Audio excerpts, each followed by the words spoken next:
नमस्कार दोस्तों, आप सबका स्वागत है इनसाइट वर्ल्ड पर। दोस्तों, अगर मैं आपसे कहूं कि अब इंडिया भी अपना खुद का पैसेंजर एयरक्राफ्ट बनाएगा, तो आपका पहला रिएक्शन क्या होगा? हो सकता है कि आप सब चौंक जाएं। मगर हाँ दोस्तों, बोइंग और एयरबस जहां तक दुनिया भर के स्काइज पर राज करते हैं, वही अब भारत एक हिस्टोरिक कदम उठाने जा रहा है, रसिया के साथ मिलकर पैसेंजर एयरक्राफ्ट बनाने का। India becomes first to produce Russian as a civilian aircraft. ये सिर्फ एक एमओयू नहीं है, ये एक टर्निंग पॉइंट है भारत के सिविल एविएशन इंडस्ट्री के लिए।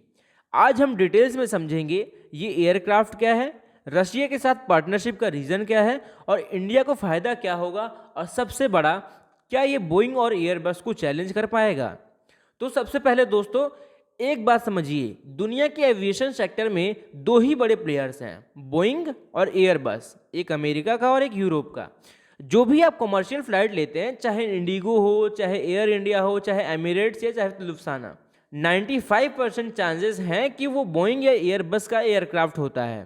तो अब आप सोचिए, अगर भारत खुद अपना पैसेंजर एयरक्राफ्ट बनाता है तो ये गेम चेंजर क्यों नहीं होगा। अब बात करते हैं मेन खबर की। भारत के हिंदुस्तान एरोनॉटिक्स लिमिटेड एचएएल ने एक एमयूयू साइन किया है रशिया के यूनाइटेड एयरक्राफ्ट कॉरपोरेशन के साथ। इस एमओयू के तहत एचएएल को राइट्स मिलेगा कि वो SJ-100 सिविलियन जेट को इंडिया में मैन्युफैक्चर, असेंबल और सप्लाई करे। ये सिर्फ एक डिफेंस बेस्ड पार्टनरशिप नहीं है, बल्कि ये सिविल एरोस्पेस मैन्युफैक्चरिंग की तरफ से एक नया स्टेप है, जहां तक अब तक भारत का प्रेजेंस बहुत लिमिटेड था। दोस्तों, एक इंटरेस्टिंग फैक्ट ये है, लास्ट टाइम इंडिया ने सिविल पैसेंजर एयरक्राफ्ट बनाया था 1988 में। हाँ दोस्तों, उसका नाम था एवरो HS-748, जो एचएएल ने ब्रिटेन के साथ मिलकर बनाया था। उसके बाद भारत सिर्फ डिफेंस एयरक्राफ्ट बनाता रहा, जैसे Tejas, Sukhoi 30 MKI, Dhruv helicopter and etcetera. तो 40 साल बाद भारत दोबारा सिविल एयरक्राफ्ट मैन्युफैक्चरिंग में वापस आ रहा है। ये एक हिस्टोरिक कमबैक है। अब समझते हैं ये एयरक्राफ्ट खुद क्या है। दोस्तों, SJ-100 एक twin engine narrow body passenger jet है, मतलब इसमें दो इंजन होते हैं और ये थोड़ा कॉम्पैक्ट होता है। ये short to medium haul routes के लिए परफेक्ट होता है, जैसे Delhi to Lucknow, Jaipur to Kolkata, Kochi to Hyderabad and domestic level पर। अगर हम सीटिंग कैपेसिटी की बात करें तो ये 80 टू 105 पैसेंजर्स को कैरी कर सकते हैं। अगर इसकी रेंज की बात करें तो 3000 टू 4500 किलोमीटर की रेंज होती है। अगर स्पीड की बात करें तो अराउंड 870 किलोमीटर पर आवर। यानी ये एयरक्राफ्ट छोटे शहरों को कनेक्ट करने के लिए एकदम आइडियल है, बिल्कुल वैसे ही जैसे इंडिया की उड़ान सिम उड़े देश का आम नागरिक का गोल है। अब बात करते हैं इंजन की, जहां पे एक्चुअल पावर होती है। पहले SJ-100 में French Russian engine power jet Sam 146 लगता था, लेकिन रशिया पर जब वेस्टर्न सेक्शंस लगे यूक्रेन वॉर के बाद, तो फ्रांस ने पार्ट्स देने बंद कर दिए, PD-8 इंजन, और अब इंडिया के एयरक्राफ्ट में भी ये इंजन लगाया जाएगा।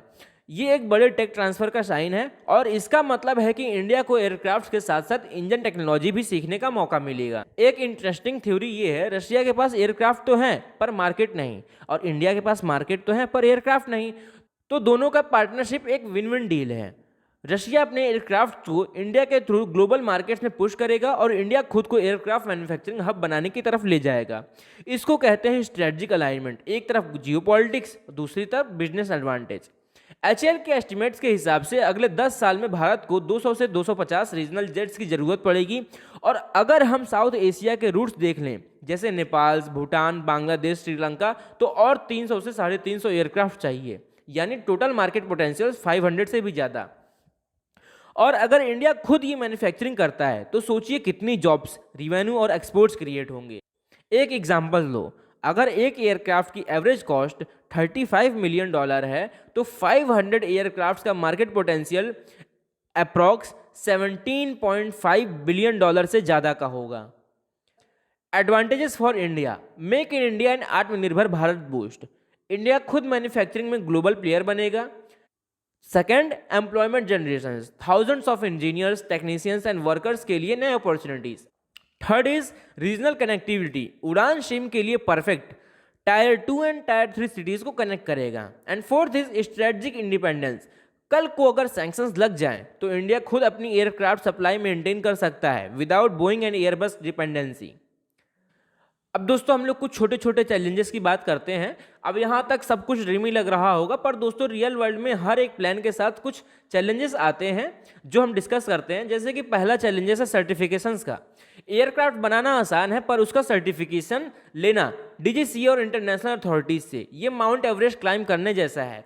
अगर डिज़ाइन में छोटी सी मॉडिफिकेशन भी करनी हो तो पूरी टेस्टिंग, ट्रायल, सर्टिफिकेशंस अगेन करनी पड़ती है। ओरिजिनल SJ-100 में बहुत सारे वेस्टर्न कंपोनेंट्स लगते थे, अब सैंक्शंस के बाद उनका अल्टरनेटिव बनाना होगा और इंडिया को अपना इलेक्ट्रॉनिक्स, एवियोनिक्स और इंजन पार्ट्स डेवलप करना पड़ेगा। एयरलाइंस जैसे इंडिया, इंडिगो, विस्तारा अभी तक एयरबस और बोइंग पर डिपेंड हैं। उन्हें कन्विंस करना होगा कि भाई ये इंडियन एयरक्राफ्ट भी इक्वली रिलायबल है, वरना ऑर्डर मिलना मुश्किल है।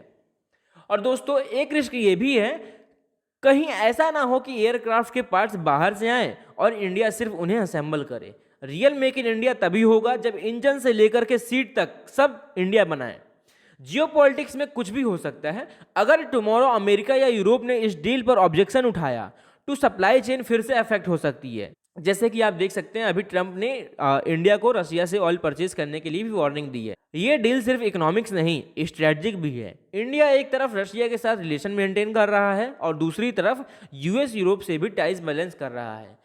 ये एक मल्टी अलाइनमेंट का परफेक्ट एग्जाम्पल है, जहां इंडिया अपने इंटरेस्ट के हिसाब से दोनों तरफ डिप्लोमेसी चला रहा है।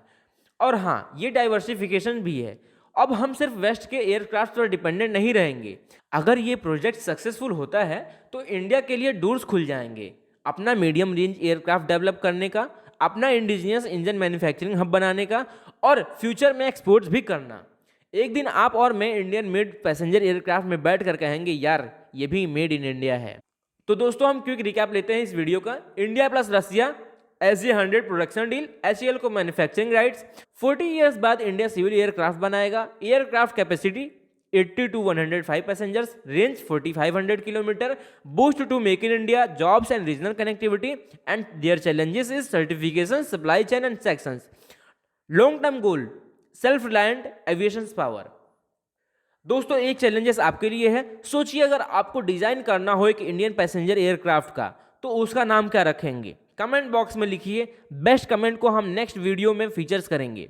और हाँ, अगर वीडियो अच्छा लगा हो तो एक लाइक जरूर करना। इनसाइड वर्ल्ड को सब्सक्राइब करो और बेल आइकन को दबाना मत भूलना, क्योंकि हम हर हफ्ते लाते हैं दुनिया के इंपॉर्टेंट इशू को सिंपल, स्मार्ट और ऑनेस्ट वे में समझाने के लिए।